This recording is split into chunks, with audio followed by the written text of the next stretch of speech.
दुसरीकडे गिरीश महाजन आणि एकनाथ शिंदेंमध्ये जवळपास सव्वा तास चर्चा झाली। एकनाथ शिंदेंच्या तब्येतीची विचारपूस यावेळी करण्यासाठी आलो असल्याचं महाजनांनी म्हटलंय। आमच्यामध्ये कुठलेही मतभेद नसल्याचीही प्रतिक्रिया गिरीश महाजनांनी दिली आहे। तर एकनाथ शिंदेंवर घरीच उपचार सुरू आहेत, त्यांना सलाईन सुद्धा लावल्याचं गिरीश महाजन म्हणाले।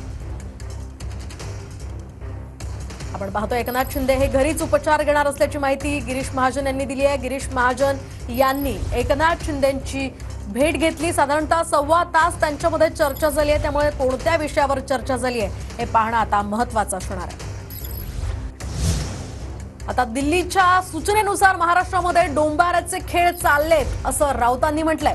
भाजपची दिल्लीची महाशक्ती पाठीशी असल्याशिवाय शिंदे असे खेळ करूच शकत नाही असाही हल्लाबोल राऊतांनी केलाय। फडणवीसांना डावलण्यासाठी महाशक्तीचा हा डाव चाललाय का असाही सवाल राऊतांनी उपस्थित केलाय। विचारपूस करण्यासाठी मी खास करून या ठिकाणी आज आलो होतो। तसं 3-4 दिवसापूर्वीच मी वेळ मागितलेली होती, पण ते गावी निघून गेलेत।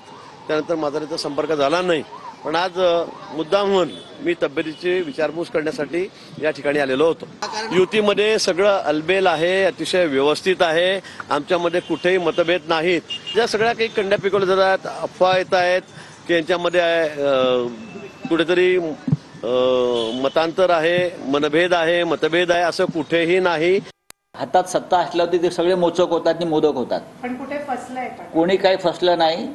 दिल्लीच्या सूचनेनुसार हे सर्व डोंबाराचे खेळ महाराष्ट्रात सुरू आहेत। दिल्लीतून डमरू हलताय, त्यानुसार जो तो आपापल्या भागामध्ये उड्या मारतोय। एखादी महाशक्ती पाठीशी असल्याशिवाय दिल्लीतली भारतीय जनता पक्षातलीच एकनाथ शिंदे हा खेळ करूच शकत नाही, तेवढी हिंमत त्यांच्यामध्ये नाही। देवेंद्र फडणवीसांना डावलून एखादं नवीन नाव अचानकपणे येऊ शकतं, त्यासाठी काही डाव चाललाय का एखाद्या महाशक्तीचा, ज्यांनी सातत्यानं फडणवीसांना विरोध केलेला आहे महाराष्ट्रात? होऊ शकतं। आता तुम्हाला लवकरच कळेल ते।